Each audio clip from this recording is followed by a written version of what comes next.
Here's your host, Pureza and Chris Cook.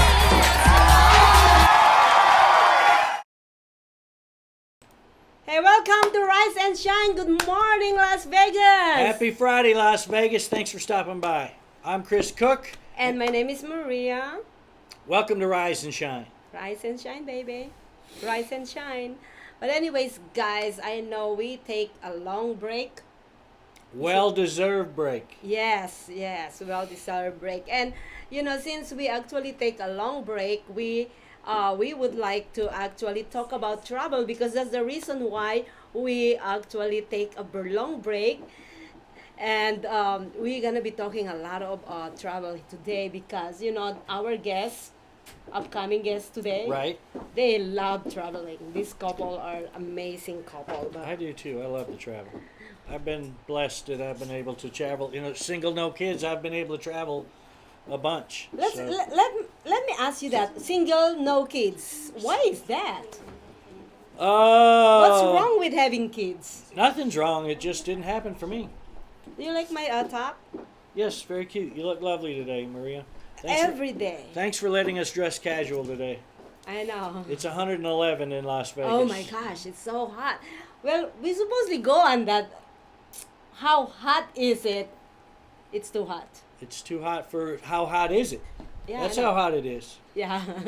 It's too hot for that segment. All it does is remind us how hot it is in Las Vegas. Yep. But anyways, we are talking about traveling today because I traveled to Miami and I prepared the whole videos that I had on my travel, but knowing that I am the one woman person over here, not inside because when I have Chris, he helped a lot, and plus I have my personal assistant right behind the screen, and but I still forgot things. She forgot her video clips. That's okay. You can... Well, I can actually tell you guys the story. Well, this is one of the... Okay, I went to Miami, Florida. It's my second time. It's not my first time going out there. So I kind of know the place already. So we went there. We arrived at around 5 a.m. And then we got out from the airport around 6 a.m. So my daughter already prepared our itinerary for the whole 7 days. Oh my goodness. And That's a she- little over-prepared. Yeah, I told her I like to shouldn't. wing it. I like to wing it too. So anyways, we went there and we had a reservation for breakfast. And when the last time that I went to Miami, I didn't drive. I had my ex-boyfriend drive everywhere. So this time I am driving. You're the driver? Yes. So now I was That's driving. No, you're a pretty good driver. Well, I was driving, so we went to this place. It's a high-end breakfast place. So when I turned, Yeah, you need reservations for breakfast? she made a reservation. I didn't know Denny's took reservations. No, it's not Dennis. It's freaking it's a freaking $300 Oh my breakfast. goodness. So, anyways, I was driving and then there is a self parking and there's Valley Park, right? So the Valley Park actually is on the left lane, and I am in the right lane because I was driving. And then when I see that guy who has the kind of small thing in there, where he's sitting, standing down, I thought it's a one-way street actually. I didn't know that it's a two-way street. So I went and cut off and went right on the left lane, and then the Chaos ensued. the valet guy was like, his face, I wish I took a picture of his face. He's like, what has just happened? Somebody just drive in front of him from the other side. So we opened I opened the window, and then he came and I said, am I in trouble? And he said, Yes, you are. no, that's fine. And I said, we are from Las Vegas. We don't have any rules there. We make the rules. Right? That's what I said, and they start cracking up. But anyways, after the breakfast, we went back and How get was my the car. breakfast, the $300 It's breakfast? amazing. It's I've God. never had a $300 breakfast. Well, it's four of us. True. Yeah. Still, that's $75 a Well, person. and then plus we had like drinks Of course, it's Miami. You're Yeah, on we had vacation. mimosa and everything. How many mimosa did we drink? Yeah. Anyways, I'm not gonna say that because I'm driving, right? So, all right. When we finished breakfast, I went back, and then we went back and get our Valley Park, and then I see this big sign on the right side say, "Pull forward for Valley Parking." Yes. So the now, sign you didn't see when you got there. so when I get the car and I thought, listen, I think that when I did what I did earlier by mistake, you decided to put that sign on that. Oh no, it was there. And then my daughter said, Mom, It was there. don't blame me. Don't blame anybody Yeah, for but your you always blame the valet. Why do they always blame the valet? No, it's a joke, and they're really really amazing guys. So, anyways, so we had the rolling what is that? Rolling Loud festival for 3 days, and while my kid and friends is in the Rolling Loud, we I actually drove from Miami by myself to Georgia. I was gonna go South Carolina too. It's my 17th state, so I am so happy that I drove. Somebody told me that you shouldn't be driving by yourself, beautiful woman, tiny woman, by yourself to Georgia. I said, I'm in my car. I'm gonna run over everybody if they're trying to stop me on the side of the road by myself without any reason. And plus, I have my high heels. Oh my goodness! Look at those shoes. So Show the shoes again.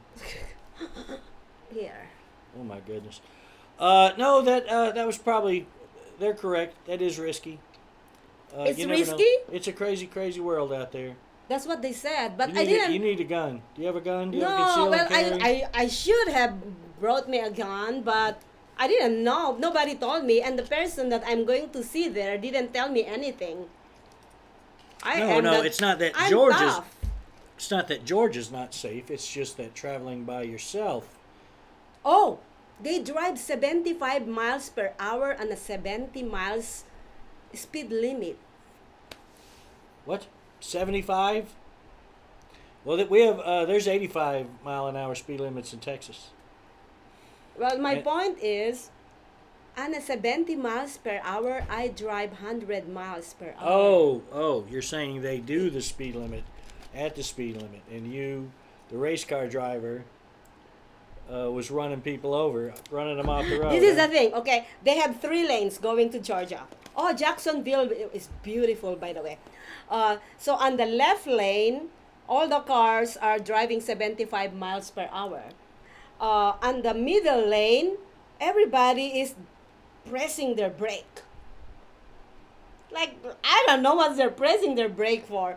On the right side, on the right lane, is all the slow cars. So you don't want to be there, right? So I am like, what I'm gonna do? I have a 5 o'clock interview with amazing Tilt Williams. He is Sony recording artist from Georgia. And he's meeting me at Statesboro for the interview at 5. Oh my goodness. And I got there 6 o'clock. So he was keep on calling me, but I interviewed him still. I wish I have all the videos. I have it right here, but I forgot one connector. But anyways, so yeah, so it was an amazing. I am saying, and I keep on saying this, that it's a fulfilling, not satisfying trip. It's a fulfilling trip because I got what I needed to know when I got there, and I'm not gonna further. Well, Elaborate. as far as vacation and traffic, I have always said there should be a vacation lane. I know that's. So when you're traveling, you get in the vacation lane. Nobody else can get in that lane except vacation people, and then we can drive like we want to drive. I think that's a good idea. Vacation lane. When Who I'm don't- president, there's going to be a vacation Yeah, lane. that's what I was gonna say. Who do we actually approach that? I love the vacation About lane that. idea. Yeah. It's genius. I think the vacation lane is all those express. Right. Yeah, those are right. vacation. Like the high HOV lane, Yeah. only for vacationers. But a lot of locals use It's a them. genius idea. Don't go stealing my idea, people. Yeah, don't. But I love vacation lanes. Well, I don't like vacation lanes. No, and travel is so good for your soul. Yeah. I They like. said you actually can take a lot younger of your years. How do you say that? You come younger when you take a lot of vacation. Well, I And must vacation. we're I gonna must ask have our guest vacationed later a lot about that. because- He knows about this. No, I love to travel. I've traveled by myself, big groups. I've been able to. Have you been to Florida? I have been to Florida a few times. Have you seen alligators? Yes. Our first day after our breakfast, we went to this place. I forgot the name. Okay, so we went to Florida. Yeah, it's a park where there's a lot of alligators and Alligator Park.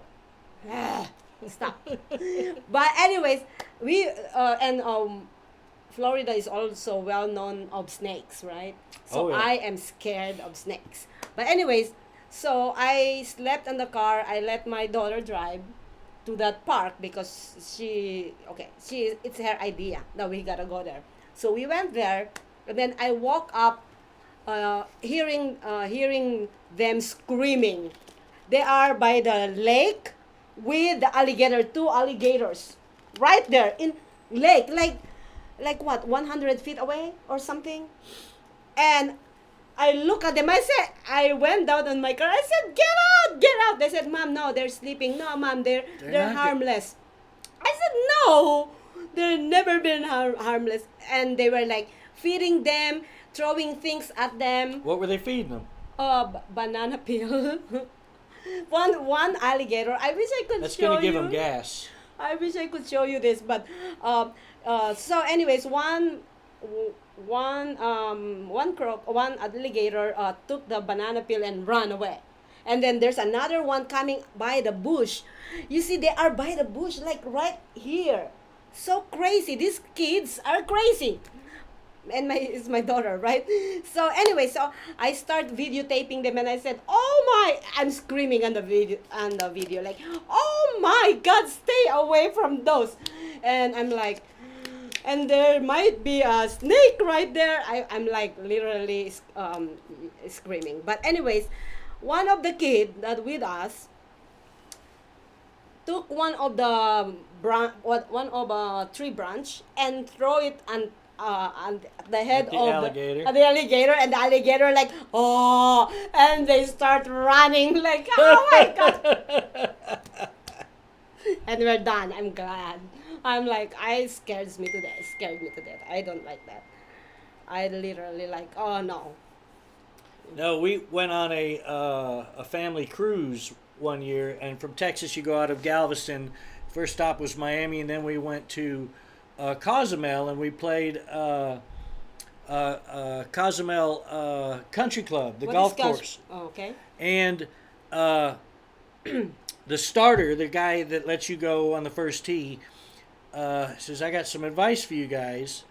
We have alligators on this course, so if your ball trickles into the water, don't reach in and grab it, because you might lose an arm." Oh my God. So we played, and They said they jumped too. Is that they true? can. It's not really a jump, but they can get out of the water, and if you hold chicken up, they'll come up and get it. Oh, I'm glad we don't have chicken. But we on the back nine, we're teeing off this way, and I look right over there, 20 feet away, and there's 6 feet of alligator hanging out of the water. His back leg is under the water. So all the rest, so this is a 12-foot alligator, like 20 feet from us. 20 feet. It's us is like what, 300 feet away. It's really like. No, right I saw there. that video. Those were 30 feet away. You were pretty close too. No, But oh, my no. brother started whistling No, golf the balls one at you me. see is actually before that video that I took. The alligator is right there in front of Well, them. if it bit you, think of the great vacation travel story that you'd have to tell the time I got bit by the alligator. You got bit by alligator? No, you could tell the story for the rest of your life if it had bit you. Oh, That's a great story. You could have told it here. no.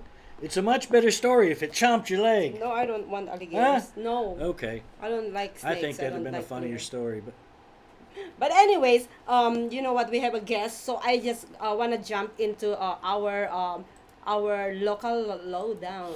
The local lowdown. Local Vegas is low- just Oh, you got that right. brutal hot. It's not only that though, because we have the new, what do you call that now? Mask mandate. Mandates are back. Yes, Yes, masks. mask guidance confuses and frustrates some Americans as Delta variant surge. Well, I don't know how there's that much confusion. Wear your mask. That's not confusing. We don't like it. I don't like it, honestly. Well, I don't like working, but the bills keep showing up every month, so you got to keep working. I know. But I wish. masks are back indoors in Vegas. The casinos are requiring masks for all of the patrons and all of the employees.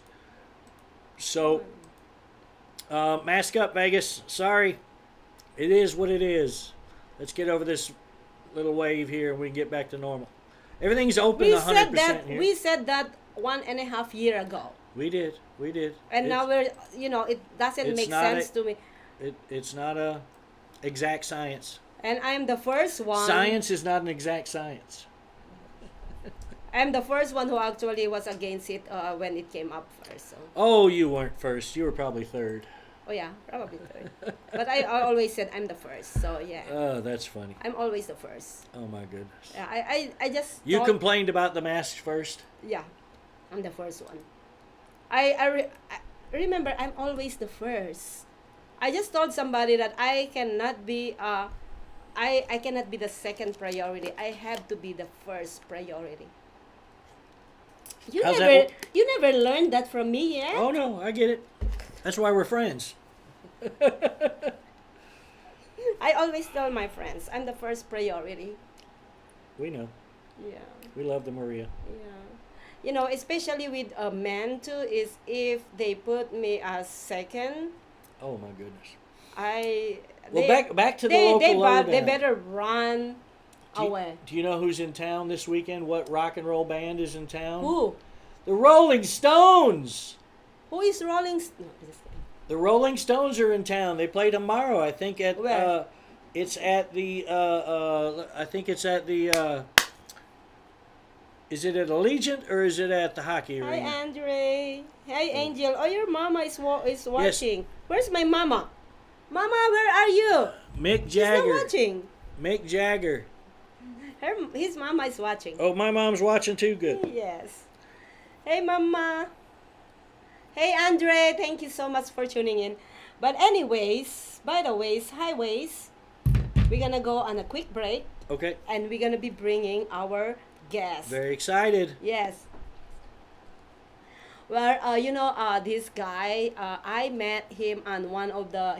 He is introduced to me by my good friend Mike Darton, who gave me those memorabilia that you're. Did you put it in your bag? Okay, I'm glad you didn't. Just Silly. kidding. Well, just tease it. Don't give it all away. Save the. Okay, no, yeah, well, and you're gonna meet him. He is a great guy, a lot of experience around the world, not only in Las Vegas, and he lives now in Las Vegas, and you're probably gonna see him a lot. I'm gonna have him as a guest again in the future shows and my other shows. Well, before we introduce this guy, we're gonna go on a quick break. Quick break. Yeah, fast. What? Huh? 5 and 5. 5 and 5. We'll be right back. Rise and shine, Vegas. Stay tuned. Please don't go away. You go and get some drinks, got some coffee, and come back and see us.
Traditional TV is going away.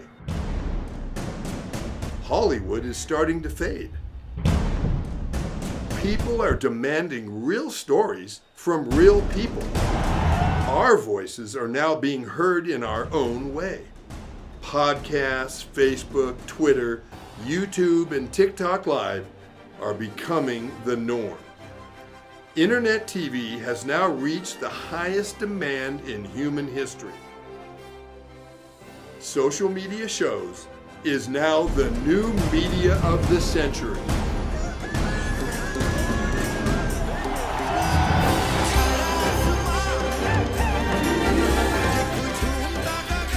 As we continue to grow and build a brand, social media shows continue to develop and discover new possibilities to help one another.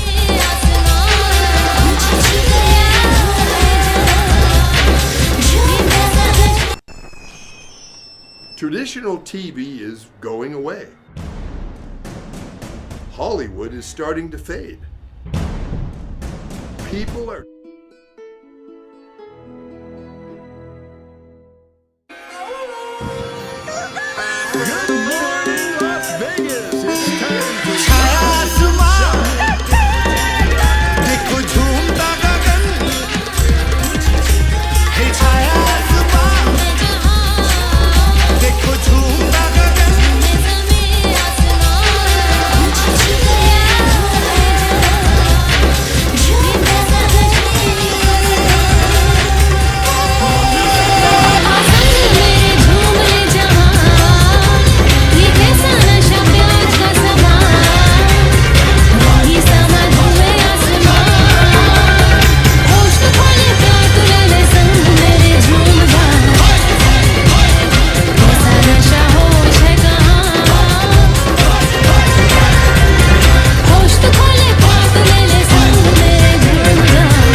Here's your host, Pureza and Chris Cook. Hey, welcome back. Welcome back, Rise and Shine Las Vegas. And as you can see, we have the travel master here. Our special guest, introduce him, Maria. It's Robert Caceres. Caceres. Caceres, I said Spanish Caceres. Yep, everybody slaughters it. Don't feel bad. Aw, thank you. I feel good now. But anyways, Robert, you are actually in the service before, right? Yes, I was. So tell us a little bit about that, because I think that's actually goes into traveling a lot. Right, it does. Well, I actually started my traveling career long before that, but I wanted to be an airline pilot since I was 5 years old. That was my dream. That's all I thought about. Lived in libraries, studying everything about airplanes. Was an aeronautical engineer and everything. So after I graduated from high school, had my private license. Got it when I turned 16 in San Jose Municipal Airport. And I said, I'm going to go up to United Airlines at San Francisco Airport, and they're going to hire me on the spot. Walked in. They go, hi, son, what do you want? I says, I want to hire on as a pilot. Here's my logbook. Said, have you been in the military yet? This is during Vietnam War, of course, in the 60s, wow. 1967. I said, no, I haven't. Said, well, come back after you've done your military service, because we don't want to hire you and then you get drafted and we lose all the money to train you. So to get in the military and fly airplanes, you had to have a college degree. So my brother had signed up for a program called AVROC, Aviation Reserve Officer Candidate Program. They closed the program. At the same time, the draft board was hot on my tail. I went up to Oakland, California, took my physical, everything, and they said, okay. And I lost my 2S deferment because President Johnson got rid of it in the late 60s because the Vietnam War was really escalating. This was 1967, 68 era. So I was afraid I was going to get drafted and end up in the military as a foot soldier. And I mean, I'll have to admit, that scared the heck out of me. Just the thought of it. Sloshing around in mud, rice paddy somewhere. Could not imagine that. So luckily this AVROC program opened back up. It was up at Alameda for the Navy, and I went, said I want to join the AVROC program, filled out a big battery of What's forms. the AVROC stand for? Aviation Reserve Officer Candidate. I see. Because you become a candidate to go through Officer aviation training school. officer training school. So signed up, they put me through a huge physical and then a battery of tests, psychological tests. I mean, way worse than anything I was taking in college. Hours and hours and hours. Luckily, I was always pretty sharp at school, never had an issue with it. And they said, okay, we'll let you know in about 6 to 8 weeks, because what they do is a full background investigation. Literally, men in black or blue, whatever it was, went knocking on doors of my neighbors, my girlfriend's parents, my counselors in school, anywhere I had worked before, which my first payroll job was at Nesbitt's, and they were asking, do you know Robert Caceres? Wow. And luckily, I hadn't done anything wrong in my life because I wanted to be a pilot. So I knew I had to run the straight and narrow. Mm-hmm. So never touched drugs, never even touched marijuana. If I was at a party in my college fraternity and I smelled marijuana, poof, I was out of there. I wasn't going to Oh my take the gosh. chance of being busted and ruin a dream of a lifetime.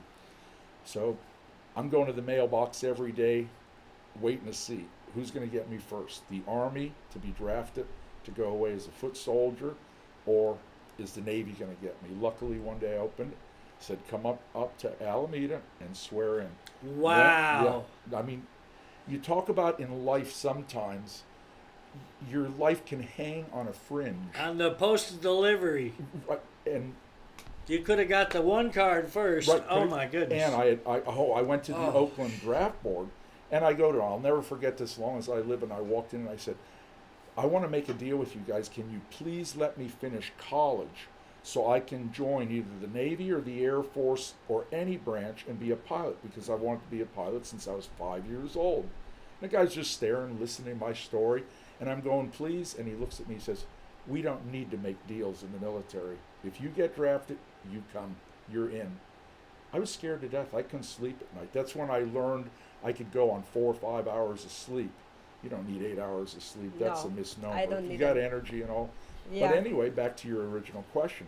I ended up finishing my college. I actually went to AOCS, Aviation Officer Candidate School now, in Pensacola, Florida, where the Navy Blue Angels train and everything, and was introduced to the Marine DI. This was called indoctrination. Your first 15 days training or indoctrination.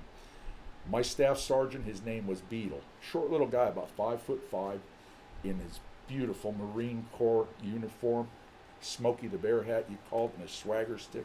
And he said, girls, my job is to get rid of every single one of you.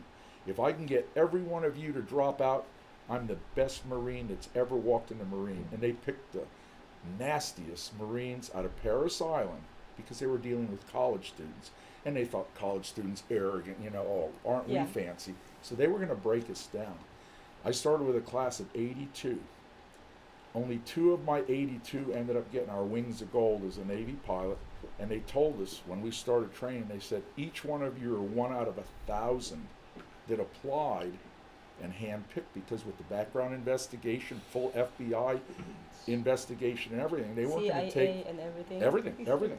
I mean, right up there with the clearance next to the president. Later, I got Yeah. one as high as the president because I ended up being a nuclear officer. I was a nuclear officer for my squadron in charge of the nuclear weapons on the aircraft carrier, which turned out to be the USS Coral Sea. We called it Hotel 43 Why? because it had a big 43 on it. Oh. It was the USS Coral Sea number 43. Her sister ship, the Midway, number 41, is in San Diego Harbor as a museum. If anybody's ever in San Diego, go see it. It's well worth it. And you'll see what life was like living on an aircraft carrier, which I ended up doing. Was just go back to the officer candidates training school. So, so that's the officer and the gentleman. Exactly, Chris. You're right on target. Okay, that's what I thought. So cool. I'm glad you went there. That's what woke me up at That's 6 what in the I'm morning saying. thinking, I wonder where we're going to go with this, because I had no idea. Maria and I talked about it when we first met, and I mean, I'd go on for hours, which I warned her if she wants.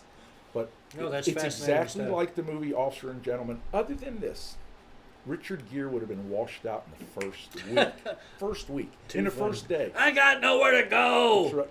Yeah, and I can't remember what that black guy, the sergeant. That Again, was Gossett. Lou Gossett Lou Jr. Gossett Yes, Jr. very, very good He actor. played an excellent part in it, and that's how the Marines work. Except they were meaner. They literally tried to kill us. There were people, we could call what's called DR at any time. They told us that in our first day, standing out there in our poopy suits, which was an old flight suit with a chrome dome on, which was an old World War II helmet, and your flight boots. And you're going to live in this for the first 2 weeks of indoctrination. And he said, And they're not. They're trying to not chase you live. out just by fashion. right. And they never called us gentlemen or by name or anything. It was usually girls and some other names that I won't mention because we're on a live TV, I guess, and I can't use that kind of language. There might be a little child listening. But they Oh, it's call us all okay. sorts of nasty names. I And they said it's okay. I'm encouraging him. Yep. So they said She's an 24 overcusser. hours a day. You can come knock on our door. We don't care. You wake up in the What's middle. it called? DR? DOR. Drop on request. Okay. So you Wow. can go knock on the door. There was always a sergeant on duty 24/7, just like in the military on an aircraft, any ship. There's always somebody on duty running the mechanism. The Navy SEALs have the bell. Yeah. Or the Marine. Oh. On the carrier, we had carried a Marine detachment, and they were like the security.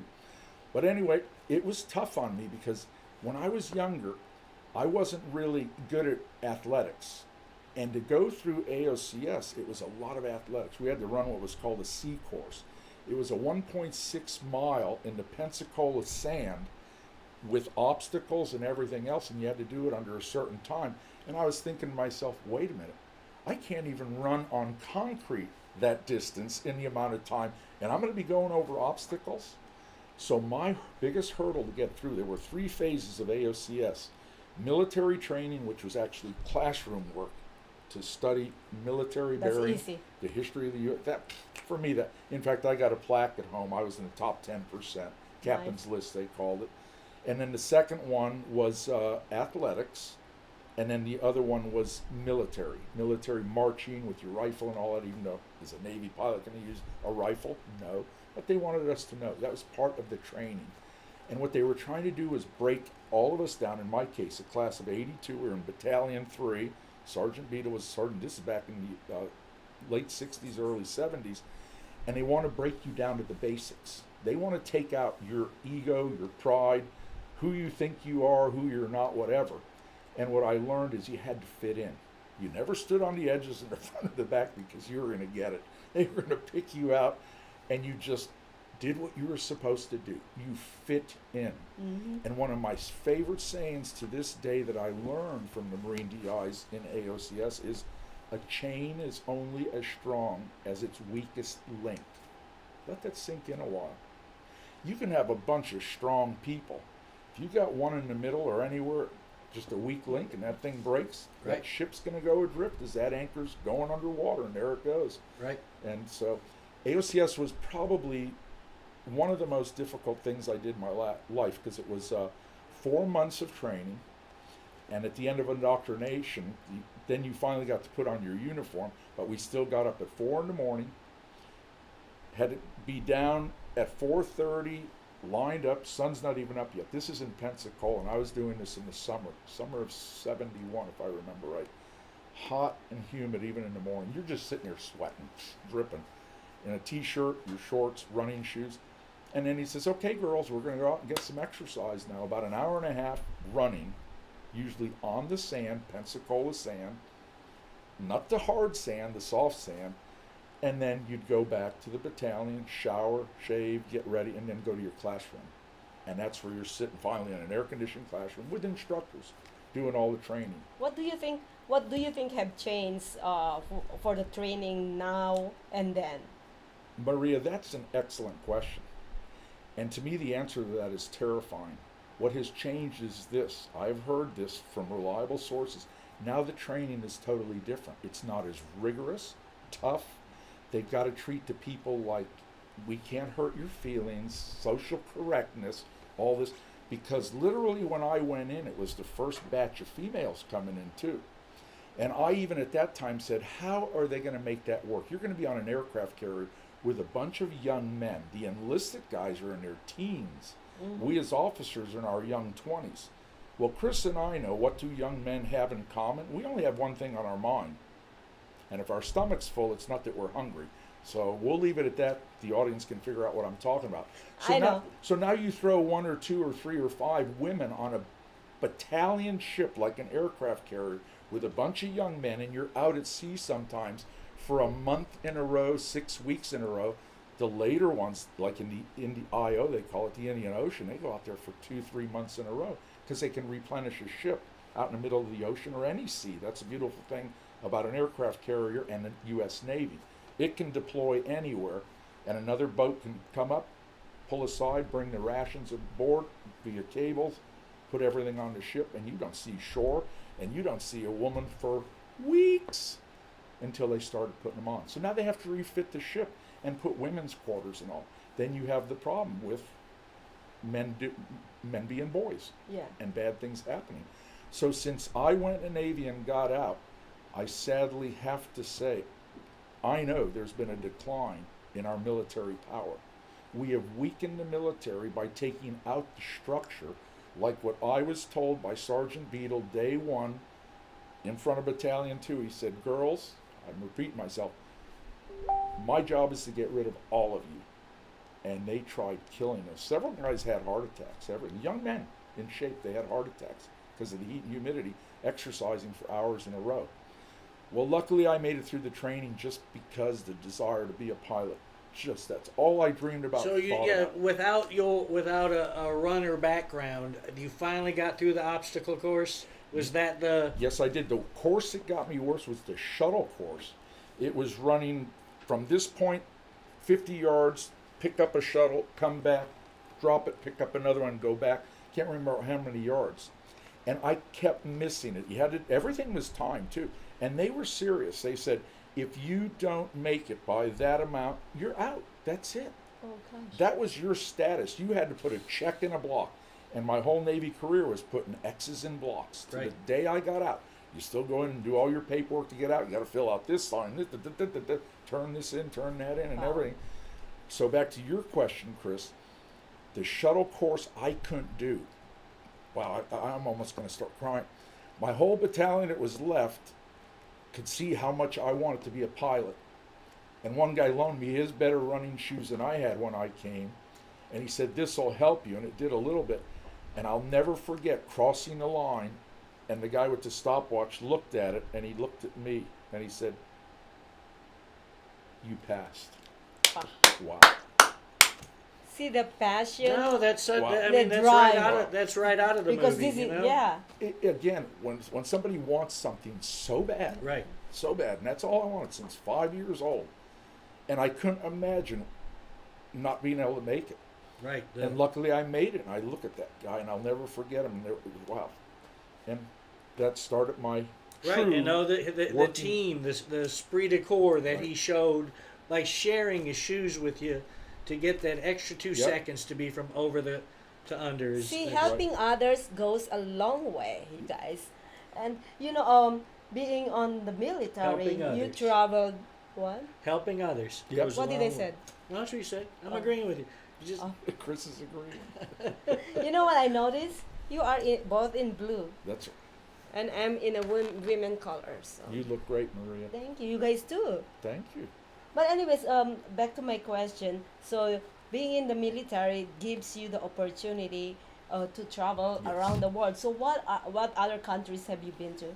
Well, actually, before the military, but I'll get back to the military. My dad was a diplomat. He was consul general from the country of Honduras. Oh, And he moved from Honduras at 21 after he graduated from college. Both my parents were pretty sharp people. So that's why you're sharp. thank you, Mom and Dad. Thank you, Maria. Mom and Dad. But my dad came to San Francisco, California, and met my mother in 1939 at the World's Fair out on Treasure Island. There was a World's Fair between the Bay Bridges on Treasure Island. It's a flat island out there between the Oakland, San Francisco Bay Bridge. And met my mom, married her, and then my brother was born in 1946. I was born in 40. In fact, my brother's birthday was yesterday. I wish. Yep. give him a happy Yep. birthday Yeah, shout out. Happy birthday. my brother Raul Arturo Caceres turned 75 yesterday, so I call and say, hey, 75, I- the silver anniversary. yep, that's Oh, right. silver? Yeah, 3/4 of a century. Wow. So I call and say, hey, old man, how you feeling? He says, great, I'm off. He lives up in Reno with his wife, Betty. Says, I'm off to Hot August nights. He loves going to that because he owns a Shelby like I do, so he likes going to the cars. But anyway, so my dad married my mom. My brother and I were born in San Francisco then at the age of 5 years old. my father got reassigned to Mexico City. Oh. So first time my brother and I and my mom got on an airplane and flew from San Francisco nonstop to Mexico City, and the pilots invited my brother and I up into the air cockpit, and that's where both our dreams. Boy, we want to be a pilot. I was 5, my brother was 7, and we stuck. He's a with pilot as well? it. He's retired. He started at PSA, Pacific Southwest Airline, little regional up and down California. And I went to the big guys, Trans World Airlines, TWA, big airplanes, international. We're gonna do more interviews Yeah. at TWA. So- We're flying to New York. Yeah, so I'm going to leave TWA for another interview. Yes, please. Because I'm going to pick TWA apart too, and so that's for future. You'll have to tune in. I'll teach you all about the airlines. Yes. Teach you oh young my people God. what when to I do. when I send one of my people here, you never met him actually. He went to New York, and he went to TWA. We have a really full video of the TWA in our archives. Go back to our archives. So, yeah, and since I wasn't on that trip, I'm like, I want to go there. And then I met a guy who been a pilot with TWA. Well, it's no longer. Nope. No, We went where? bankrupt April 9th of 2001. Yeah, they're just an exhibit, or what do you call that, a tour place now. They're out of business, just like Pan American World Airways. Braniff and TWA were the flag carriers for the U.S. Yes. All 3 of them are gone. Pan Am went first, then Braniff, and then TWA. Braniff came back several times, but then we went bankrupt 3 times. Well, we can save that for the next time. Yes, TWA. yes. Let's go to Airline the talk. places. But Yes, back to we're your back to question, because travel we're talking talk. about traveling. Yes. So Mexico City. we went to Mexico City, and from there, because my dad he was from Central America, so we traveled to every country in Central America except Costa Rica Oh, and Panama. I've been to Costa Rica. It's spectacular. Panama Those are the is 2 good of the too. Central American countries I haven't been to, so that's on my bucket list. To Yay. put all the X's in the block. Yeah. And then we moved 4 years later from Mexico City to New York. My dad was Wow. reassigned to New York City. We lived out on Westbury, Long Island, and my dad worked down in the Battery. Down near Wall Okay, Street. so at the time, those are the 2 largest cities in the world. At that time, they were. Mexico That's City right. and New York City. Yep. Mexico City at one time had 25 million people. Wow. Yep. So then we lived in Mexico City to New York, lived there a while, and then dad got reassigned to Miami, Florida. Yay. So we literally drove down the coast, went through all the states, right down to Miami, Florida. Nice. Went to North Miami Junior High School, lived in one of the 132nd Terrace, something like that, North Miami. And we lived there 4 years, up to about 1962 or 3. And then my dad retired from the diplomacy from Honduras, and it was the same time the Cuban crisis, when all the people were coming from Cuba because of Fidel Castro overthrew Batista. So then we moved back to where I was born, to the San Francisco Bay Area. So back to California. Went to junior high school there, high school, and then San Jose State University. Joined the Navy. So now I work to your question. On the Navy, I was lucky enough, well, I was in Vietnam. That wasn't very lucky, flying missions. Before you go outside the country, I have a question. You drove you said New York to Miami. Yeah, my dad did actually, because I was Oh, a kid. yeah, that's right. So, We drove as a family. after that, have you ever driven that far, like on the south to the? Because after being an airline pilot, I wanted, and I retired 15 years ago in 2006, so I wanted to go spend time on the ground and see what I've been flying over at 39,000 feet going, oh, that looks nice down there. Oh, fly through the Grand Canyon, all that. That's funny. So that right after I retired, I took an 18-state road trip in my car that I drove Have myself. you been to Georgia? Oh, been to Georgia, Miami? What kind of vehicle were you driving? Cutlass, 2005. It was brand Nice. new. I retired in 06, 05 Cutlass, sunroof. Started in St. Louis. Well, I have a lake home, living in Lake of the Ozarks, Missouri. Drove up all the way, and it was October. Followed all the trees changing in Beautiful. the northeast. So now it comes to my question now, where I was saying earlier that somebody told me that me driving by myself from Miami to Georgia, is that dangerous? can be. I agree with what Chris brought up about that. That women have to be careful nowadays. America's not the country it was when I was a kid. When I was young, you could live in New York City like I did, San Francisco, even Mexico City, and be safe. The world has changed, and America sadly has changed a lot. For example, I own several homes in Puerto Vallarta, Mexico, and here's a question I'm asked so often: Rob, what's it like living in a country that's unsafe like Mexico? And I look at them and I go, pardon me, what did you say? I said, here's how I define it. The city of Puerto Vallarta, Mexico is safer than any city in the United States of America.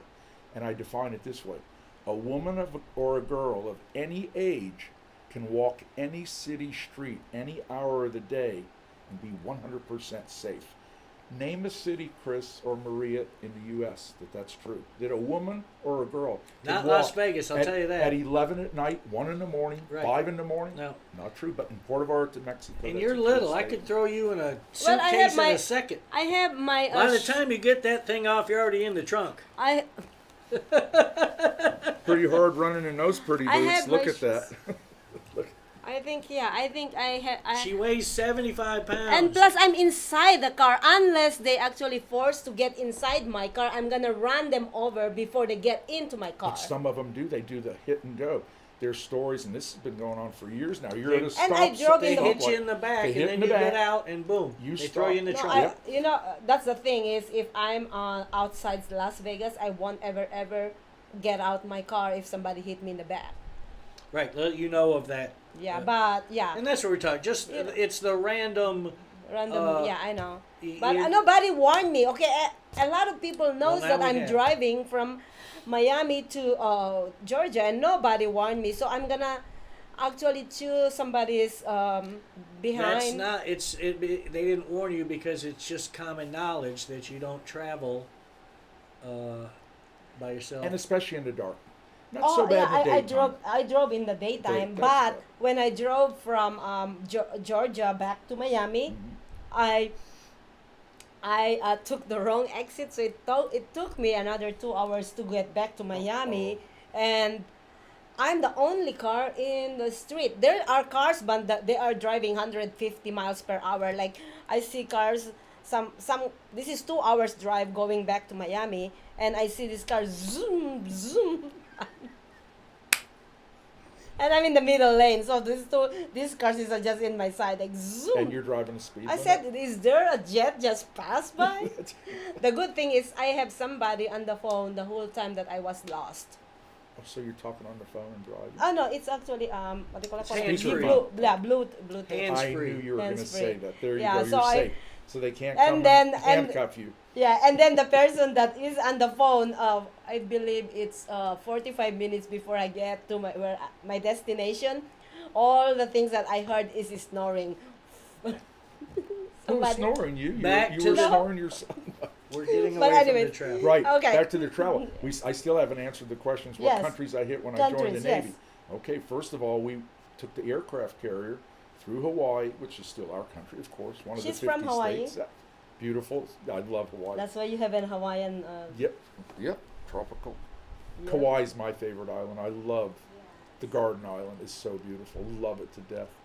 But then we ended up home porting the Coral Sea in the Philippines. You went to the Philippines? We were I'm home, from the Philippines. home base there, Subic Bay.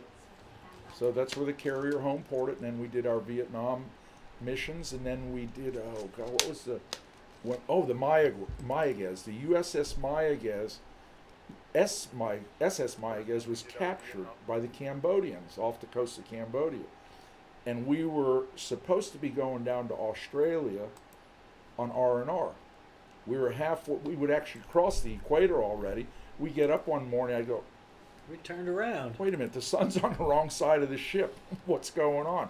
Ship's bouncing. We're steaming back towards Cambodia to go get the Mayaguez back. And if you go back to the history, that was 1974 or 5 when it was captured, and we got that ship back. Sadly, some Marines died on the coast, but we were delivering weapons and bombing Ream Air Force Base, I think was the name of the or Ream Field. So So they launched you off the carrier to yes, fly to fly the sorties. the And sorties? It's the way a war should have been fought. And I've never seen military people so proud. Our enlisted people, when we were coming back, they were cheering like something out of a movie, like the Midway or something like that, because we ended the war in 3 days. And here's the reason why. The Pentagon gave our head honcho on the ship, not the captain, it was our old commanding officer, Harv Eichel was his name, like CIC. They said, we give you the green light to do whatever you think you need to do to get the ship back and its crew and the Marines back on the carrier safely. So we had the green light to do we didn't have to wait for the president's orders or Pentagon or whatever. So we fought the war the way a war is supposed to be fought, militarily. Right. The way a war should have been fought. Right.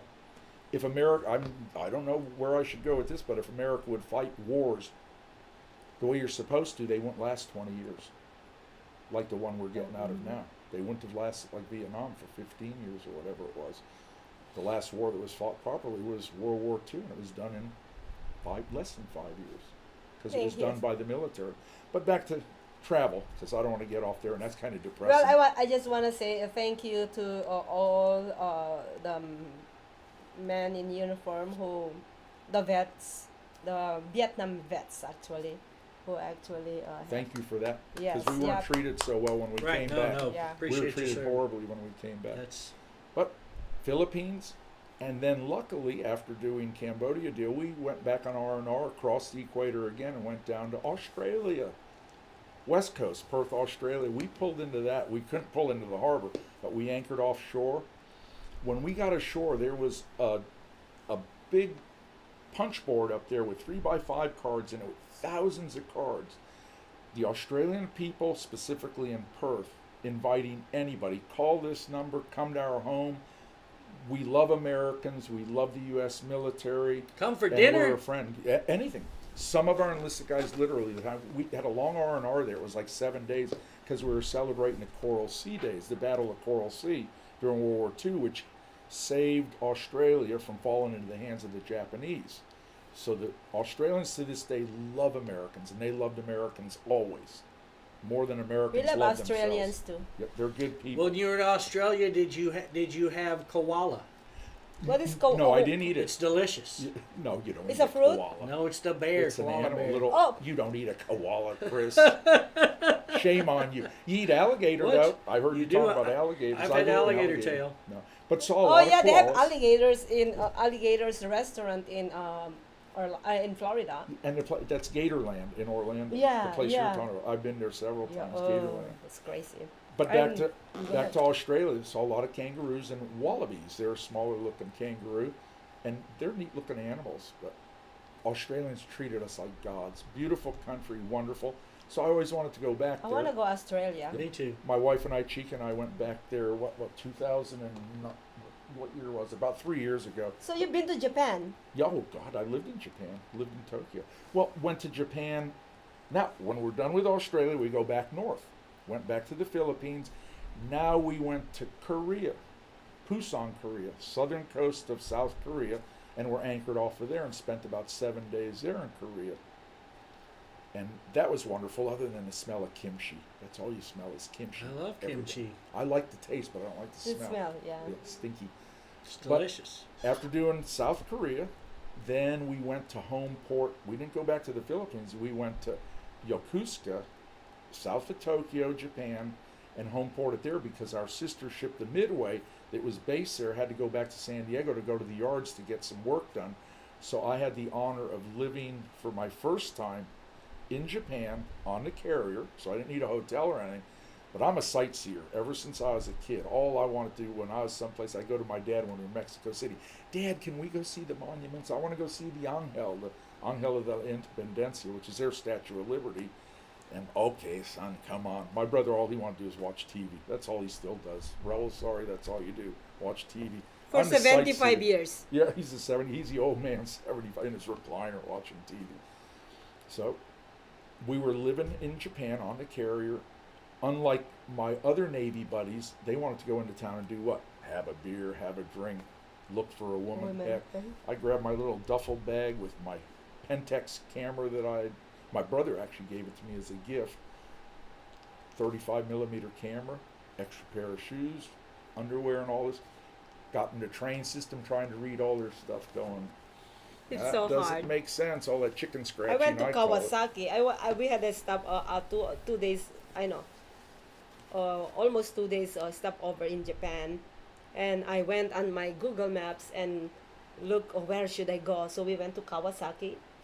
We went and ate dinner there, on one of the restaurant, and there's some American restaurant. But why do you want to go to? Why you're in Japan and you want to go to American? Doesn't make sense. Yeah. So I said no. We're going to this Japanese restaurant. So we went there, and I didn't know that I cannot use my dollars to pay my. You need yen. You yen for yen. So we had to go out and find another exchange place for the dollar to yen, and then we went back in there. So I think I brought some yen with me when I came back to the US. So, but it's fun. Beautiful yeah, like what country. you said. Yeah, what you like said. I'm like, okay, how we get back to the airport? that's. But it's amazing experience. Lovely country. Mm-hmm. And the people of Japan are so honorable, just so decent. You've got millions and millions of them packed on an island the size of California. If we packed that many people anywhere in the U.S., we'd all be killing each other. It'd be that bad. But in Japan, they're so honorable. Here's a story I tell about Japanese culture. If, say, you're on their subway train system or something, you got your camera bag or whatever else. I always carried a camera bag. And all of a sudden you go, oh, this is my exit. And you jump off the train, go, oh, I forgot my camera bag as the door's shut. And oh, no, there goes my camera forever. All you have to do is wait at that platform, wait for the same train to come back. Doors will open, It's you'll sitting go in. there. That camera bag will still be Dang sitting there with it. everything in it. Wow. That's how honorable, to this day, the Japanese people are. That's why I'm married to a Japanese woman. So, but I met her years later. So did you went to Kawasaki? Do you know where I'm talking about? Kawasaki? My Yeah. Japanese wife, Chika. Yeah, Chikako. so it's I can still remember in my mind when we're walking on the street, like when we were at that Kawasaki area. I don't know what you call it, but when I walking out there is all I see is like I'm in the movie, like what you see in the movie is like, oh my God, I love it. Yep. I wish we could have gotten into other city, but I'm just so scared that I'm gonna be left behind. Get lost. Lost, and then so yeah, because you don't.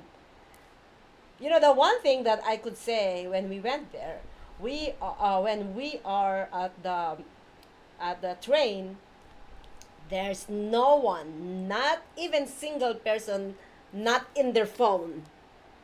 Like everybody is in their phone. I look on every single person on that train, which is fully packed. We were standing and kind of thing, and I look on every single person. There's no one that's not in their cell phone. that's the only thing. Well, yeah. if you got on a train in the 50s, every man had his This face pa- in his newspaper. That's true. So nothing changes. And people reading books. When we were little kids, we didn't have phones when we're eating our cereal. We read the cereal box for hours. It's the same cereal box the next day. Yeah. We'd still sit there and read it. I think why The more they like change, the the more they stay Asian the same. people have an edge on us education-wise is something Oh, we're yes, just touching yeah. upon. While Americans, my wife and I were just talking about it driving here. There was some traffic on the 95 coming down, but it wasn't bad. I couldn't imagine those people that live a life working 5 days a week, say in L.A., San Francisco Bay Area, whatever, 2-hour commute to work, 2 hour to come home, in traffic, and they're having to drive the car. Asian people, they're on their subways, trains, buses, and still reading learning. books, studying, Still learning, yeah.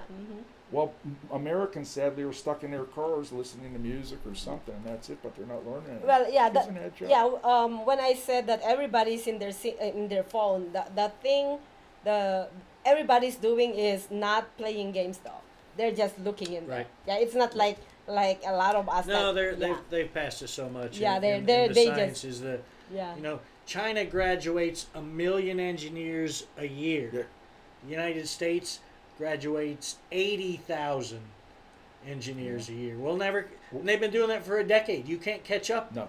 to that. We're They losing can the just race. throw numbers of computer science engineers at us and cause havoc. And I have a question for you. So we were talking earlier about taking a lot of vacation makes you feel younger, look younger. What is your input about that? I believe in vacation. My whole life's a vacation. Even when I was an airline pilot, believe it or not, I was living in my home in Puerto Vallarta, Mexico. Chica was living here in Vegas because she had to work. She was working. Now she just retired from Aramis. But we bought a home in Puerto Vallarta, Mexico in March of '97. I says, well, I'm going to go down and remodel it.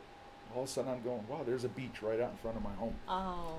Margaritas, Yeah, nachos, friendly people, because My all the people patron? there were Patron tequila, I've been to. I did a Jack Tar years ago in the Nueva Vallarta. north Next north of door, the yeah. airport. Yeah. But everybody there's on vacation. Well, I slipped right into the vacation mode. I was commuting from Mexico, from Puerto Vallarta to New York to go do my flights for TWA, international to Europe Wow. and all over the world. Go back to Mexico. I was a beach bum. People would ask, says, you really think Rob Caceres is a TWA pilot? And I go, well, he says he is. Have you ever seen him in a uniform? No, he's always in a bathing suit on the beach, tan as can be. Says, you think he's really a pilot? So for all I know, Yeah, they thought I was running drugs. I don't know. We what can they thought. accompany you, right? In yeah. a bathing suit? Oh, it's a great life. Vacationing is a great life, and what's sad, back to the comparison of countries, Americans compared to French, for example. French, they get a job and they hire on, says, okay, we get a month of holiday right off the bat, and they get a whole month all the time. What do Americans get when they get their job? The first year, nothing. Nothing. After the second year, maybe a week or week or two. By the time they get to 4 weeks or a month, like me with TWA, I already had 23 years as a pilot with TWA when I finally got to 3 weeks of vacation. So Americans Yeah. are hardworking people, yeah. and they don't know And how to underpaid. vacation. And then they go on vacation for such a short time. I got to a point, to me, a vacation was a minimum of 5 weeks. If I'm going to get on an airplane and go through all that hassle, especially now with TSA and all, and now wearing a mask even worse, and I go somewhere, I'm staying a minimum of 5 weeks. Like we have a home in Marbella, Spain also. I've been trying to get there for the last couple years and don't want to go because of the hassle of the mask and lockdown, open Yep. lockdown, just like here. You don't know what you're going to get. Quarantine. But back to what you're saying about travel, no, vacation is wonderful. You get so relaxed when you know how to vacation. A lot of Americans don't know I don't know how to vacation. because you probably take your work with you. A lot of people, you see them on the beach with their laptop there studying, with their glasses on, laptop, their cell phone here, and I'm sitting there laid back, all relaxed, and I look at the guy and goes, that poor guy just doesn't know how to vacation. When I went to Miami Just for how to do 7 it. days, I haven't gone to a 7-day vacation for 8 years? Oh, God. So I really don't know, and I think I kind of regretted this after the fact that I went a 7-day in Miami, and all I did was work. Maybe I did 1 day to put it together, 1 day vacation, but 6 days work, and then when I came back. Well, see, you can't use the vacation lane then. If you're working, you can't drive in the vacation lane. I was here to hear all that comment, right? No, they don't. I disagree with you, Chris, on having a vacation lane because vacationers are doing what?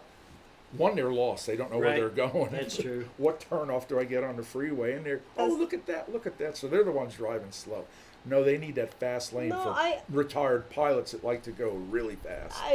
Yeah. No, I think the rest of the world does know how to vacation better. I've traveled a bunch. I'm very gregarious. I like to meet people. The Australians are so much fun when they travel. They know how to vacation. Same thing. They get And Europeans. like these guys. They were tuna fishermen. They got 6 weeks of vacation from their job. True.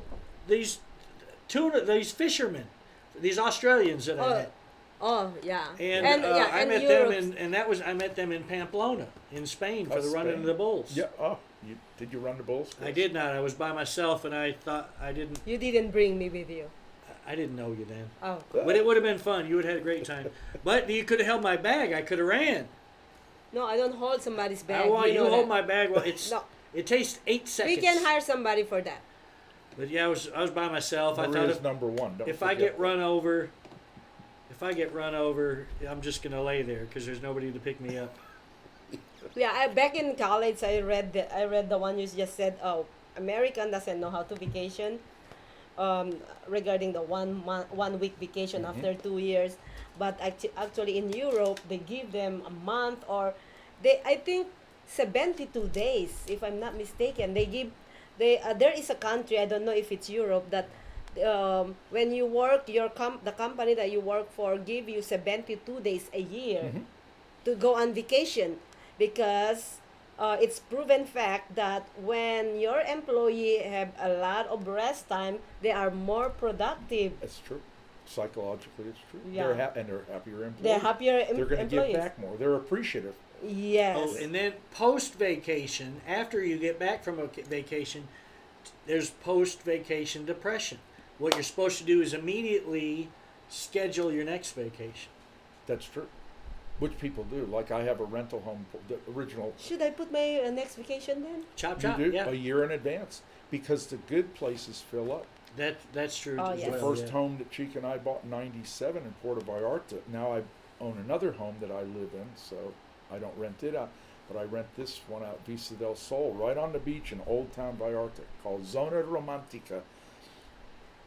I've already got bookings into 2023 for high season. High season there is between certainly November Okay, 1 book me. and the end of May.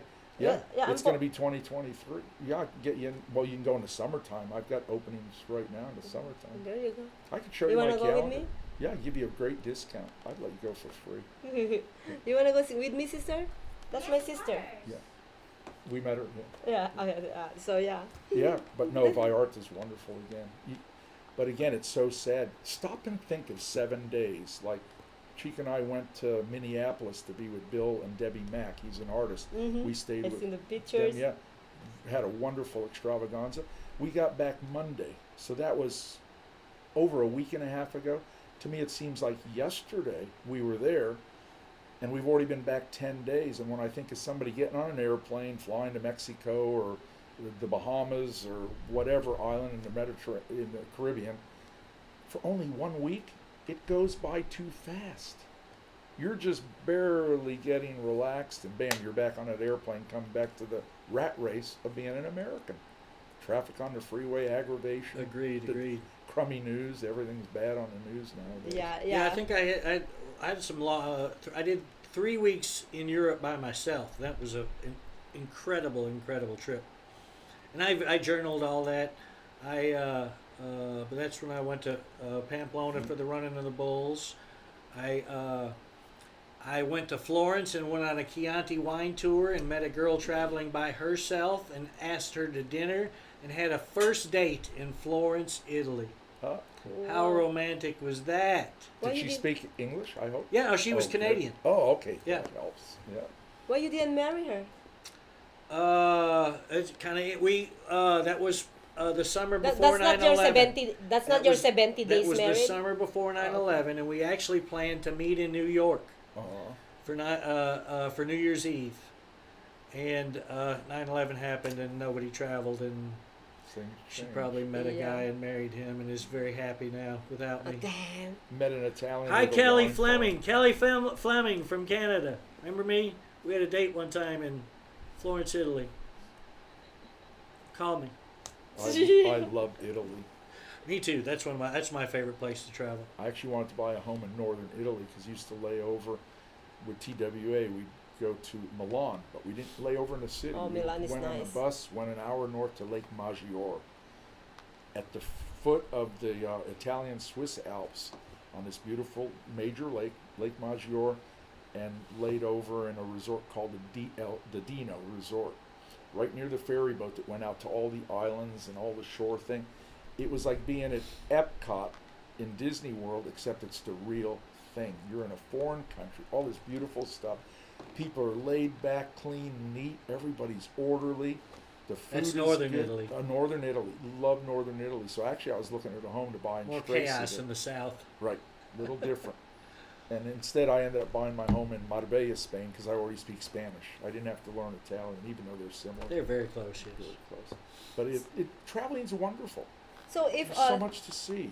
you guys love traveling. I wish I can just pack and go someplace, but not yet. It's gonna happen after 2023. But um, let me ask you this: what is the dream place that you wanna go that you haven't been to yet? Let's start with Robert. Interesting. Being as I've been to all 50 states of the U.S. many times, I've been almost to all the major countries in Europe, you name them all, and I've been to 6 of 7 continents. So believe it or not, an exit I haven't put in a block yet is to go to the 7th continent, Antarctica. Ooh. Now somebody say, why the heck would you want to go to Antarctica? Oh no, we wanna see it. Just so I could put an X in the block to say I've been to all 7 continents, all 50 Yeah. states, Yeah. many countries in Europe, Middle East, many countries in Asia. Probably get Is there. it possible to go to Antarctica? Sure, their summertime, which is Our our winter. winter. Guess they've got boats that go out there and Yeah, it's You it's get I- off, you're on, and then get I back think on. it's the There's right no timing. hotels or see anything. the penguins and all that stuff. And Yeah, it's some- wow, yeah. Just something to put an X in. Oh, the- penguin is delicious. Yeah.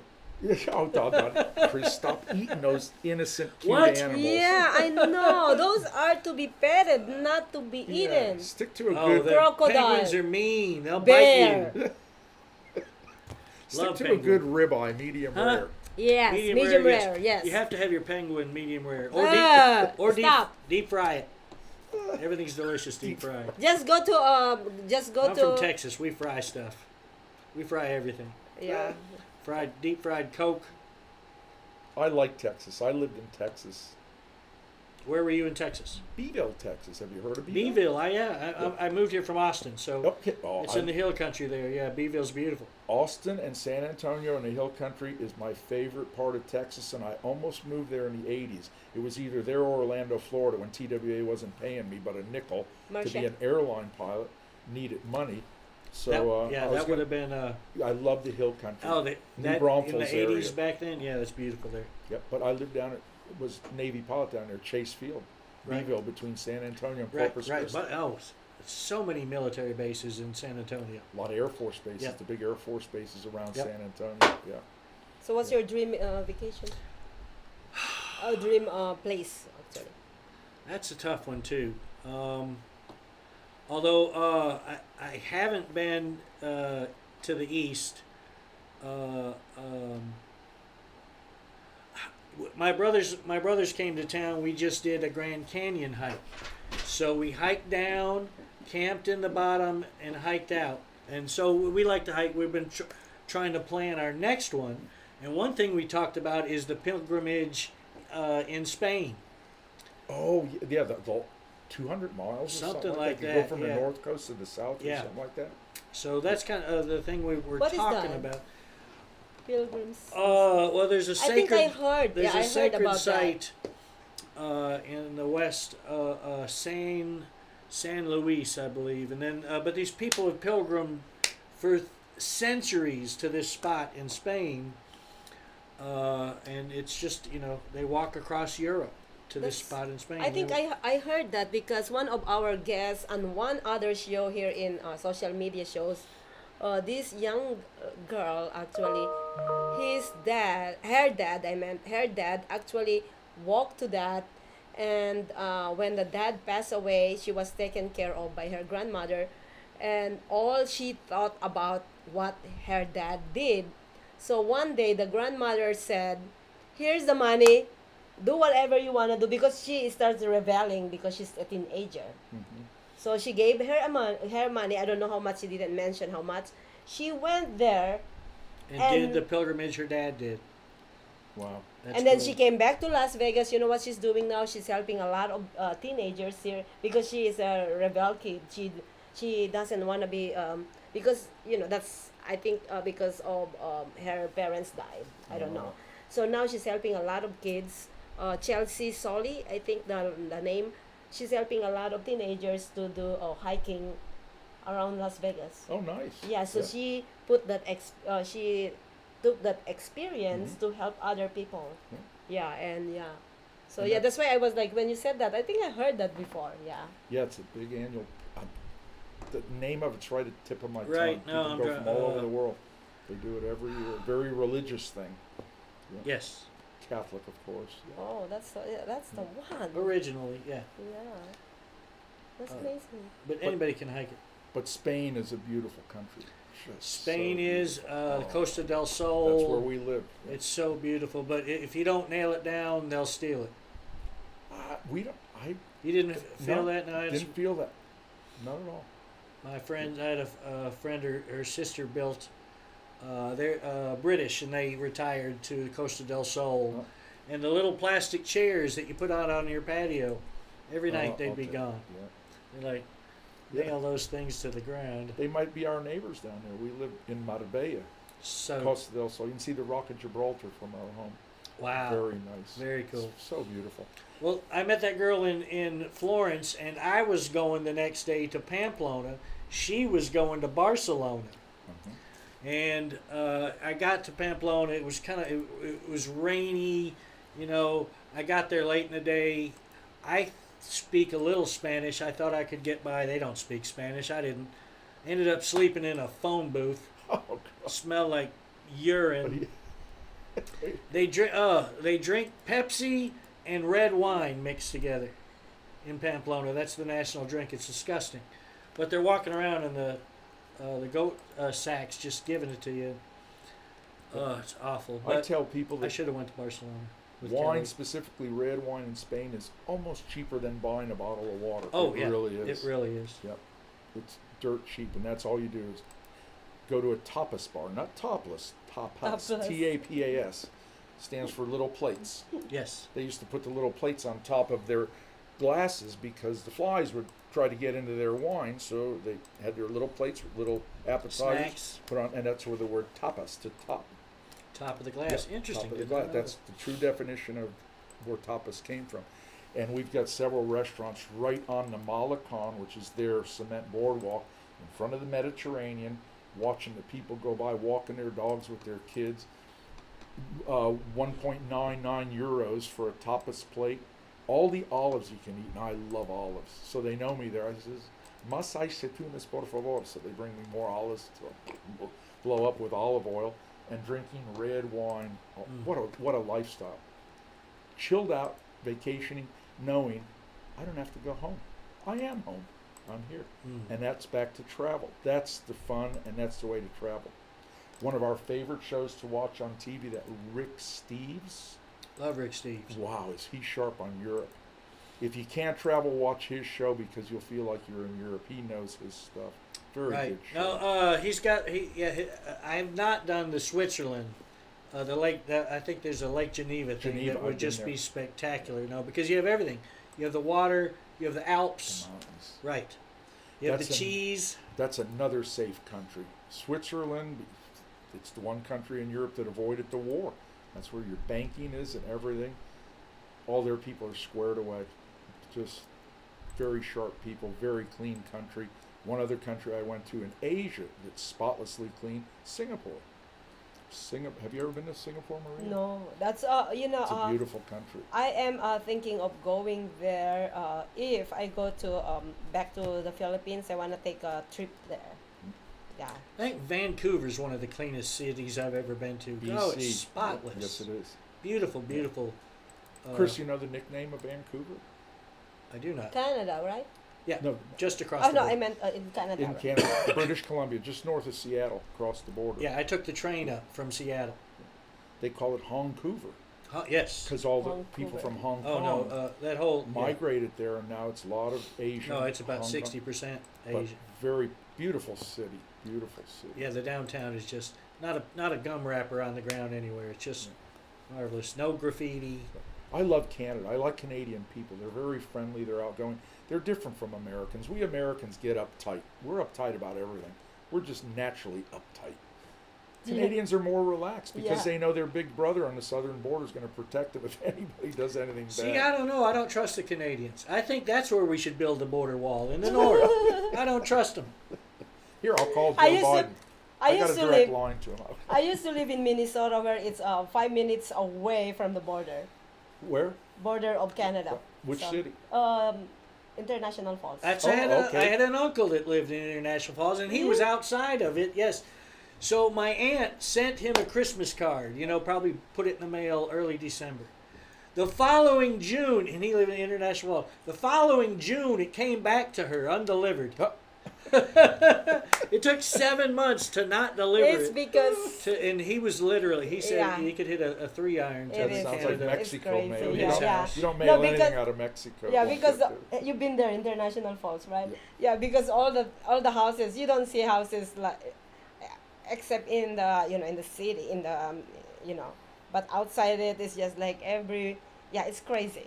Maria, did you live there in the wintertime? Yeah, Wow. I was How there. did you handle it? You're so slender. Weren't you freezing? No, see, this is the thing is, I was there when we had below 60, Uh-huh. and they said that never happened for like probably years, decades. 60 below? Yeah, 60 below. Oh my goodness. Awful. So, you can die I have that quick. I have a boots that is below 60 thingy, and we go to the woods, and I love the fact that I don't have to go and buy my Christmas tree. We went and shopped in the woods for our Christmas tree and cut it in the middle We of did that growing winter. up too, yeah. How many years did you live up in that area? It's 1.5 Oh, okay, short time. to it's short time. Did it's you not. escape it because of the cold? You said enough cold. No, it's not. I love International Falls. It's very quiet at summertime.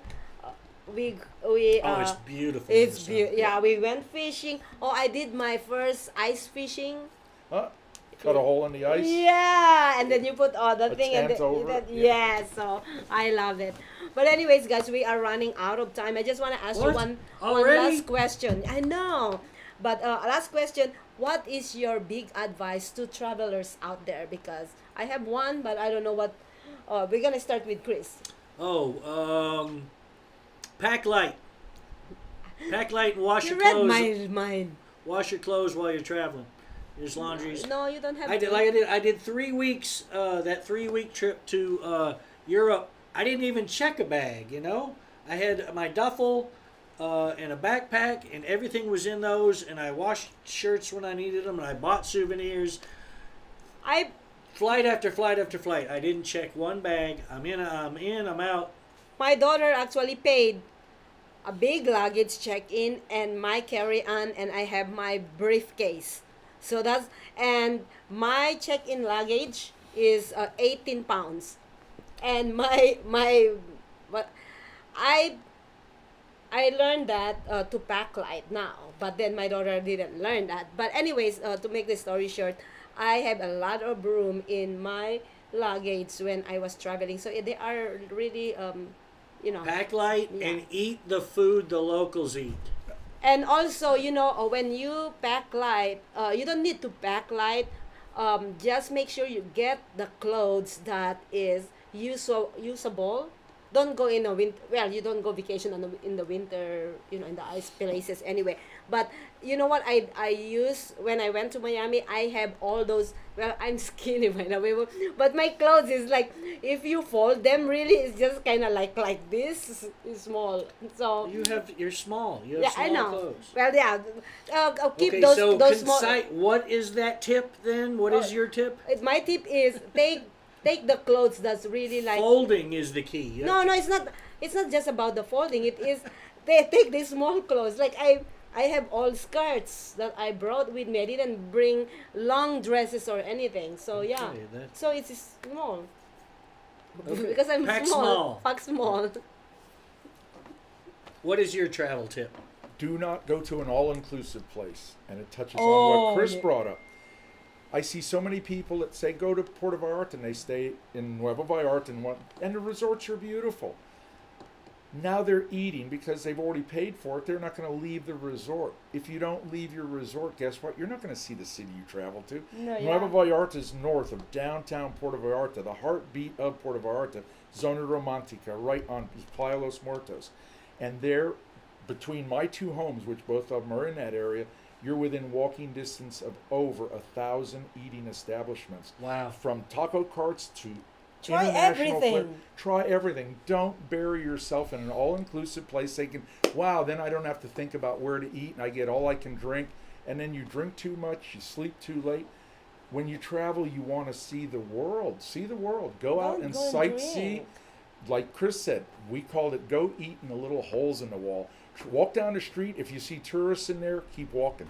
When you get to the place where you see the locals in there, whatever country you're in, they're speaking a language that you don't understand because you're in Asia. That's the restaurant you go in. You'll figure out what to eat. You just look and go, that looks good, and just say, Try it. try that. So Yeah. get out and experience. Yeah, See the explore. world. Seeing the world is not staying in your hotel room, reading a paper, or being on your computer. And it's not going to an all-inclusive where you're eating from the same cook, same chef. American food. Yep, American food. Yeah, like what I said earlier, right? Yep. Don't go get American. You're American. Go try something. The world has so much to offer. Yeah. Experience it. No exotic though. Yep. Yeah. No. But Keep it anyways, simple. I want to ask you about the all-inclusive because a lot of people go on vacation because they want to actually get out on their element. They want to go party. They're gonna want to go drink. Would you suggest all-inclusive and drinks only instead of food and drinks? I don't do all inclusive. I don't like it because one, then you're going to overeat because says, well, it's all there. And No, you're eating not on- the food. Not inclusive drink? in food, but just drink. I'm Oh, not I a don't big know they drinker. separate them. I don't think they do. All inclusive means you pay one. One or the Oh. other. You can drink yourself sour and you can eat yourself to oblivion, where you can come home after their 7-day trip and go, oh Then my you're- God, I gained 12 pounds. And you can Instead do of that. losing pound. Right. So I don't believe in all inclusive because one, you're not going to get out and see it. You go to some of these Caribbean islands and they go, don't leave the compound. To me, compound is someplace where you put prisoners. And that's where they are, in a compound. It says you have no reason to leave compound because we supply everything, all your entertainment, food, drink. And then they leave a Caribbean island that might have some beautiful things to see, and they get back. Oh, did you see that? Did you go? No, I didn't. I didn't leave the compound. That's not traveling. And there are I did the Jack Tar all inclusive, and that was pretty average. But I did one in Jamaica that was a Wyndham property at the Wyndham Rose Hall, which it's not at Wyndham anymore, but obviously that's where the Barrett Browning family is, and that was not. It was all inclusive, but it was just ordering from the restaurants, so it was really nice. So lobster tail. Dom Perignon, anything they couldn't bring you a bottle, but they could pour as many glasses as they wanted, which I thought was silly. But Yeah. so yeah, there are some all-inclusives that are high-end That's food, true. and not They're the gonna buffets. wine and dine you. That's Yes. true. And And I do. I people, love- people get addicted to all Totally inclusive agree. because they I- don't have to think. They don't totally have to, where are we agree. going to go Yeah. to dinner? And But I get out and explore. Yeah. You know, the Costa Rica trip we did was just epic. You know, and I journal all of these vacations too. So my European vacation, I journaled that. That's 20,000 word story. Costa Rica was just epic and heartbreaking and like a movie. So that's write it down too so you can remember it later. And one more tip that I want to say: don't I didn't understand the last tip. Don't pre-plan. All right, just go and wing it. It's better Wing that it. way. that's true. Yeah, wing it. Yes, It's- sometimes no reservations made. I did that on an 18-state trip. Had reservations in Chicago, stayed there 3 days, and after that, 5 weeks in my car traveling with no reservations, and it was surprising the places I ended up. Lake Erie, doing the canals, boats up and down. I found that fascinating. Going to Lake Placid, where they did the 1980, I think, Olympics, yeah. where they won the Lake hockey Placid, New against the York, Russians. right. Stayed there watching the skiers come down the ski slopes. Wow. It's summertime, or the end of summer. So all of a sudden I go, I don't want to leave here. This is so beautiful. I don't need to leave because I didn't make a reservation anywhere else. So just go as you go and Yes. see the world. Yes. Go out and really tear the world apart. There's so much to see. I want to live to 150 years old. You know, so I can see it's it. really crazy because when I drove from Minnesota to here, we didn't make reservation. We just go. You know, we just whatever city we end up at night, then we go make a reservation. There's one part before Wyoming, I think, or after Wyoming. I don't know what city. I You think went it's through Idaho. Wyoming? Yeah, we went to Yellowstone, around Yellowstone. Oh, nice. We went to the lava. We went everywhere. Did out you there. go to a dude ranch up there? The cowboys, they call it a dude ranch. I think we You passed hang out through with a it. bunch of cowboys. Oh no, yeah, we didn't. Yeah. Ride horses and stuff. No, yeah, but I seen the beautiful what do you call that when you go down Yellowstone? There is this big lake with a beautiful view. Teton, the Grand Yes, the Tetons. Grand Teton. That's my favorite place. I wanna go back there. Yeah. So Let's go right picturesque. now. Yeah. Yeah, but anyways, guys, yes. So yeah, don't wing it. Don't make plans. That's a good idea. But anyway, thank you so much, Robert, for was so joining us enjoyable. today. Maria Yeah, and Chris. and Very nice. Yeah, thank you for coming out. Enjoyed chatting with you. My Yeah. pleasure. Very interesting stories.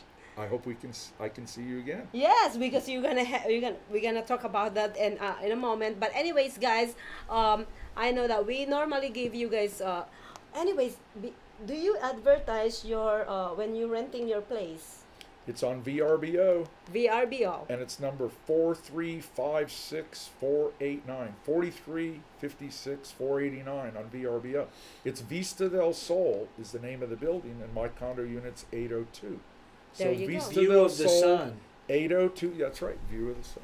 And, And- yeah, you know, if you wanna book it, let me know. Just message us at social media shows, right? Yep, you can see it on VRBO, but it VRBO. books. You can see the calendar. The calendar's up to date every day, and it stays booked because it's very, very popular. Best location. I'm number one on VRBO and all of the Bahia de Banderas. Wow. Stay number one. If you search it, put in 4 guests, I'll be the first one. You'll see a checkered tablecloth, view of the ocean from my balcony, Beautiful. 50 photos, Mexican artwork throughout the home. I'm an avid art collector, so I've Oh. got my 8 homes, art in all my beautiful homes. Well, I'm gonna come and see some of your art.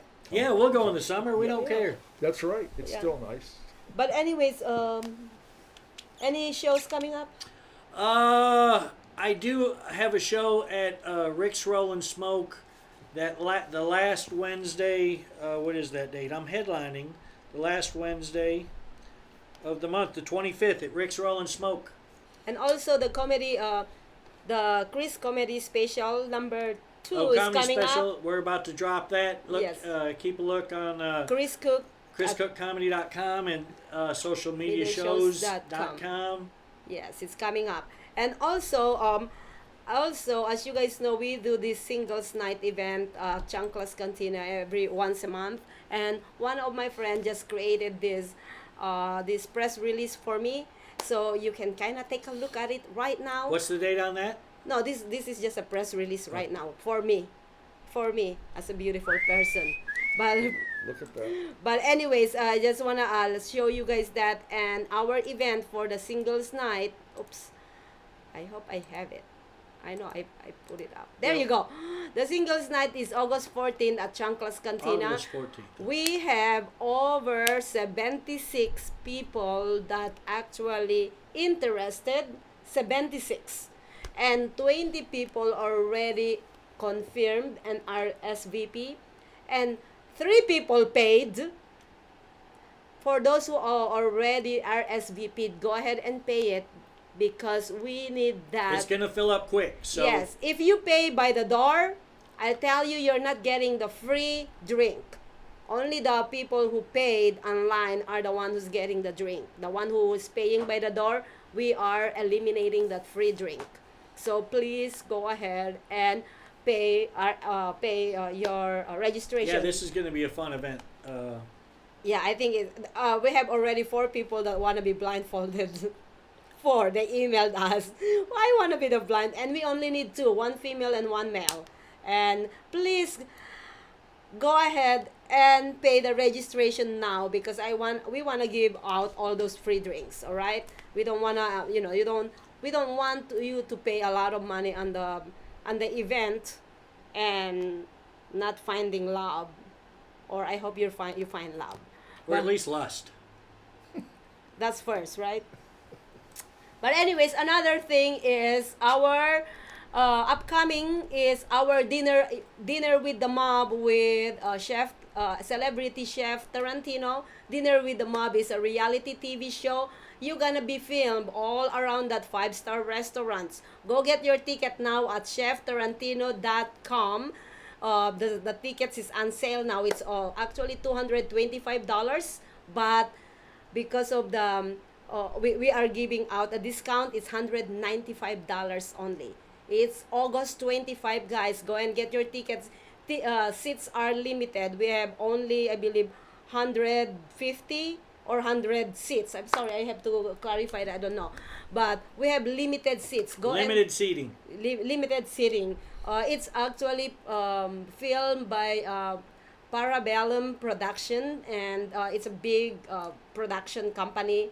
So you are gonna be filmed out there, and it's gonna be amazing. You are going on a 5-course Italian dinner, plus you're gonna be a star of the show.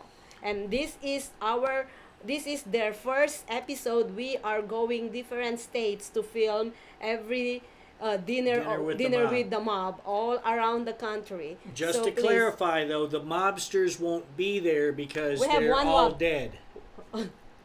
we have one that's alive, Oscar. Oscar. Oscar. Oh, Goodman. Oscar will be there. Okay. Oh, yes. Yes. The mayor's husband. Yes, the mayor's husband is gonna be there. So yes, it's gonna be fun. Dress up like a mobster, or maybe 40s, 50s, 60s kind of thing, and then enjoy the dinner. Chef Tarantino has the best food. If you haven't, Oh, I'm so looking forward to this. yeah, if you haven't tried his food yet, I'm telling you, it's the best. He just opened his 5-star restaurant in Georgia where I went. I'm sorry I didn't have pictures for those things, but yeah, his food is phenomenal. That's why he is called. He made the famous rattlesnake pasta, and he is one of the one of the member who made that biggest Philly cheesesteak Philly cheesesteak. in Yeah, the Guinness Book of World Record largest Philly cheesesteak. Interesting. yes. So Not yeah, chili cheesesteak. I challenged him to chili, and he won't take It's me on Philly- and let chili cook off. Philly cheesesteaks. Yeah. Philly cheesesteaks. Yeah, so they made the longest. It's actually all over the news. That yeah. So yeah, so please come and join us. You gonna be filmed at the same time. You gonna eat Rattlesnake pasta. rattlesnake pasta. A 5-course Italian courses. 5-course 5-course meal at that night, and you're gonna be dressing up. It's gonna be a fun night. Please go ahead at cheftarantino.com. And you will see all the menu in there too. So yeah, wow. So that being said, is there anything else I forgot? Nothing? Well, I think we're just about to get out. We're on time. Wow. Well, thanks for coming by, Vegas. We appreciate y'all. And we will see you on Rise and Shine Tuesday. It's a Freak Out Tuesday with Tammy Terrell. Rise and shine, Vegas. Thank you.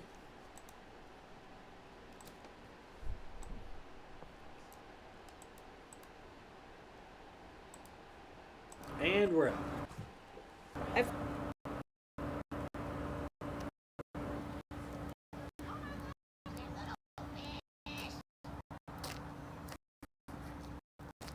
What you guys doing? We are watching the alligator. That's the alligator right there.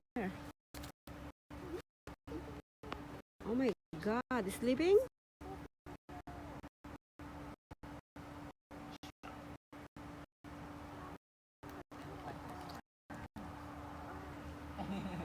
What you guys doing? That's dangerous, you guys. Oh my God, it's coming. Oh my God, Trisha, no, it's coming. Dang it. They're slower on land, and their mouths take a long time.